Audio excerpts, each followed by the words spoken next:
Hey y'all, welcome back. This is the ATK 450 horse crate motor from Summit Racing, not sponsored, that goes in my 06 Silverado pre-runner. If you're new to the channel, like, subscribe to all the stuff, and look up Pre-Runner Project Silverado. Check it out, get caught up on it. I'm not putting the crate motor in today because it's gonna be easier to do the steering with it out. So I figured, since I have to change the steering anyway, rack and pinion does not like off-roading, more of a street kind of setup, two-wheel drive Chevy truck. It's going to remain a two-wheel drive Chevy truck, but it's going to be way easier to get to this because the engine goes here and the steering rack is here. It's not all the way in the front, it's in line with the tires. So it's way easier to get to everything with the engine out. So before I put the engine in, I'll go ahead and clean all this up and take this factory steering rack out and replace it with a steering box, idler arm, and drag link style front steering. Then we can drop the engine, do the whole transmission, and get started on the rear axle. But today, let's knock the steering out. Pulled the engine out. We left everything. Here's the factory AC lines, the factory transmission lines. Get these out of the way. And I just kind of took the harness and folded it over the frame over there. I tried to take apart as least amount as possible. Steering rack just comes out with 2 bolts and it has the outer tie rod ends. So pretty much we just need to drop the rack, go to the junkyard tomorrow, get a new power steering set up, and swap it all out. It's kind of almost worth taking the engine out just to get to the steering rack this easy.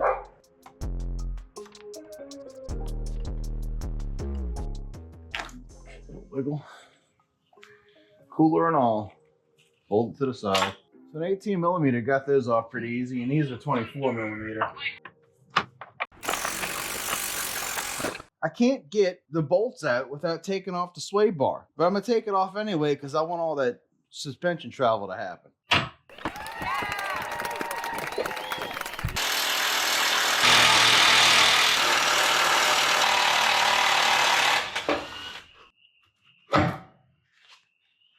Didn't take off the end links, but I got steering knuckles tuck off, and I can get my bolts out.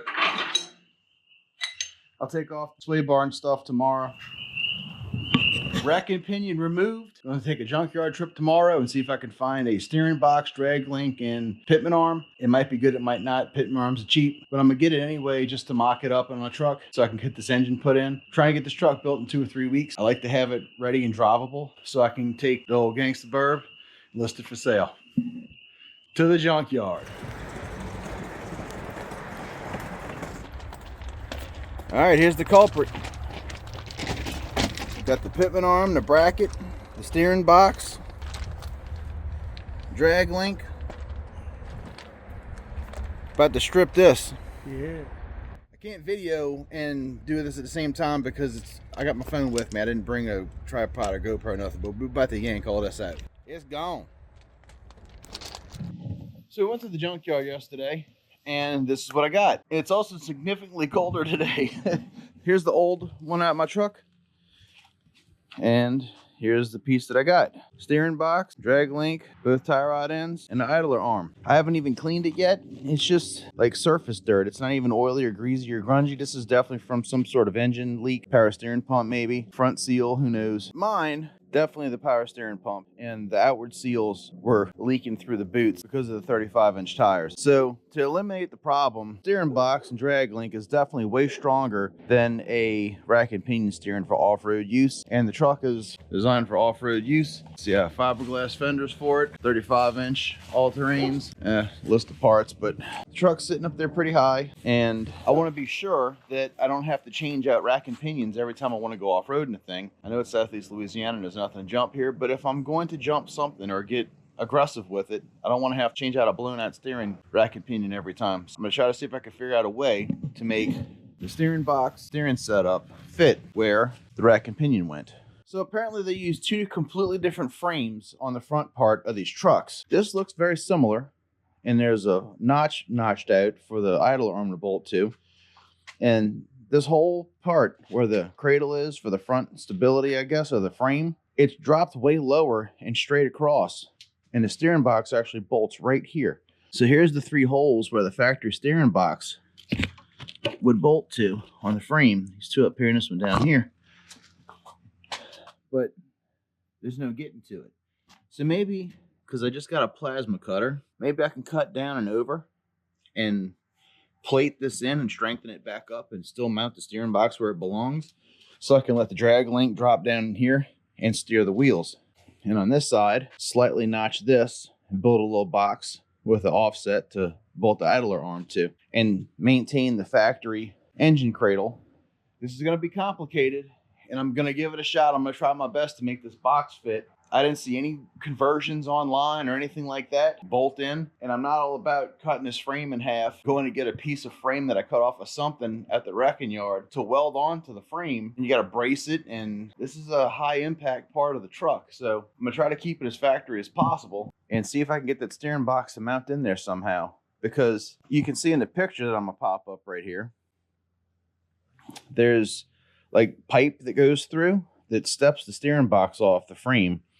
And over here, there's like a square notch that the idler arm bolts to. And this is in a curved, swooping valley.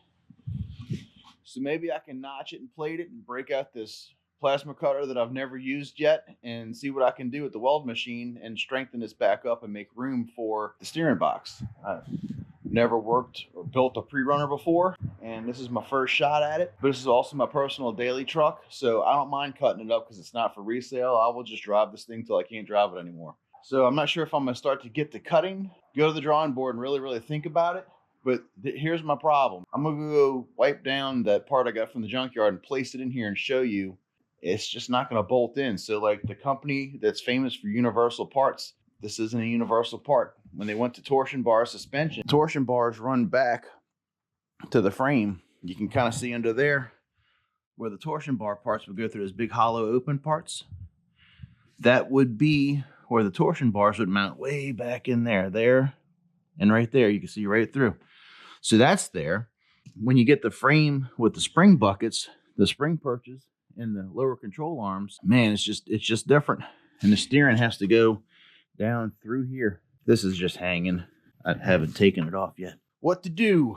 Wish I would have just bolted in. All right, 2 cans of brake parts cleaner later and a wire brush. Clean this all up on a trailer. This is all nice and touchable. This is now too. I can also cut it. Do what I need to do with it. I can better see what I'm looking at. Let's try to fit the steering.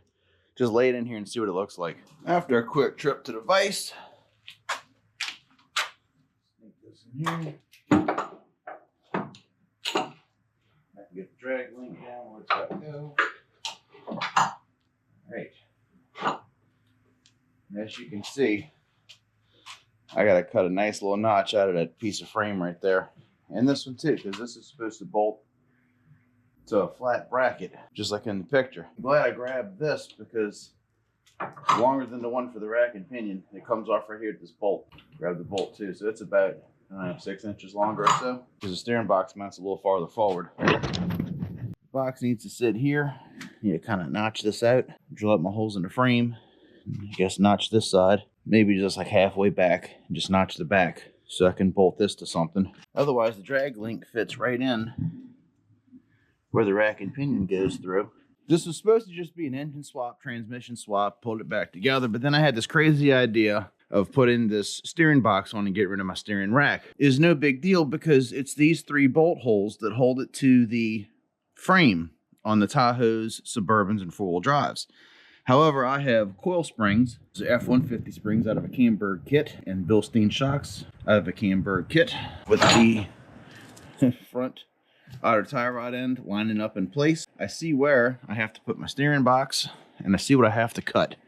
So the steering box on the factory Tahoes, they have a piece of pipe that runs through the frame, and it stubs off 3/4 of an inch, 1/2 inch or so out this side, so that this can bolt straight to it. This notch has got me, it's got to come way over here. That's just not going to work. Also, there was a step-off bracket on this side that came over, and that's what this bolted to. This is not going to be as big of an issue. However, this support supports the lower control arm, and I don't want to weaken it, but it's on the outward curve, so that's the strong point. So I believe if I just come down and notch this in and over and box it to where the steering box will fit in it, and I can use the factory bolt hole locations.